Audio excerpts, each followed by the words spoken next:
लोकसभा चुनाव के लिए आकाश आनंद धुआंधार एक्टिव। इलेक्टोरल बॉन्ड से बीजेपी कांग्रेस मिलने वाले चंदे पर आकाश आनंद का सवाल। धन मन बल के बूते चुनाव लड़ती है कांग्रेस बीजेपी, बोले आकाश आनंद। क्या है चंदे का खेल, क्या बसपा को नहीं मिलता चंदा? चलिए दोस्तों, इन सारी खबरों को बड़े विस्तार से जानते हैं और आप लोगों से विनम्र निवेदन है, चैनल को सब्सक्राइब करें, बेल आइकन जरूर दबाएं क्योंकि मेरे आने वाली वीडियो का लिंक सबसे पहले आपको मिलेगा। चलिए आगे बढ़ते हैं। बहुजन समाज पार्टी की मुखिया मायावती ने पिछले दिनों अपने भतीजे आकाश आनंद को उत्तराधिकारी बनाने का ऐलान तो कर ही दिया था। एक वक्त ऐसा ही ऐलान बसपा संस्थापक काशी राम ने मायावती के लिए किया था। इस ऐलान के बाद से आकाश आनंद धुआंधार एक्टिव हैं और फिलहाल यूपी में पार्टी के लिए लोकसभा चुनाव की संभावनाओं को मजबूत करने में जुटे हुए हैं। इसी क्रम में रैलियों के दौरान आकाश आनंद ने इलेक्टोरल बॉन्ड से बीजेपी और कांग्रेस को मिलने वाले चंदे पर सवाल उठा दिया। एक जनसभा में आकाश आनंद ने कहा है कि इलेक्टोरल बॉन्ड से बीजेपी कांग्रेस को सबसे अधिक चंदा मिला है,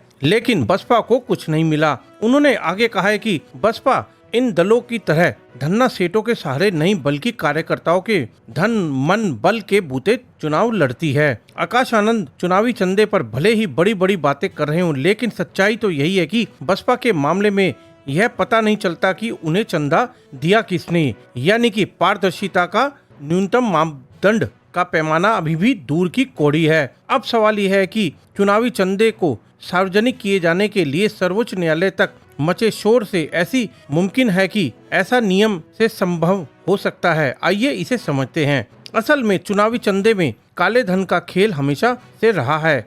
पिछले दिनों जब चुनावी बॉन्ड का मामला सुप्रीम कोर्ट में सुना गया तो केंद्र सरकार ने चुनावी बॉन्ड से पहले हर 100 रुपए में से 69 अज्ञात स्रोत से आते थे, यानी कि यह पता नहीं चलता था कि किसने चंदा दिया है। इसके लिए जनप्रतिनिधित्व कानून में ही चोर रास्ता है। इसके मुताबिक पार्टियों को 20,000 रुपए के नीचे दान देने वालों के सार्वजनिक करने की जरूरत नहीं है। मान लीजिए किसी पार्टी को 1 लाख रुपए कैश मिला, उसने कह दिया कि सारे चंदे 20-20 हजार रुपए से कम के हैं, तो ये कानून कुछ नहीं कर पाएगा। हम तो 20,000 से अधिक किसी से चंदा लेते ही नहीं हैं। बसपा 17 साल में यही कर रही थी। राजनीतिक दलों के इनकम खर्चे और उनके नेताओं पर नजर रखने वाली संस्था ADR यानी कि एसोसिएशन ऑफ डेमोक्रेटिक रिफॉर्म की रिपोर्ट इस तस्वीर को जरा और साफ करती है। इसकी साइट पर मौजूद रिपोर्ट के मुताबिक बसपा ने यह बताया है कि इसे पिछले 17 वर्षों में 20,000 रुपए से अधिक कोई चंदा नहीं मिला है और यह रिपोर्ट वित्तीय वर्ष 2022-23 तक के लिए अपडेटेड है। और मायावती की दौलत की बेटी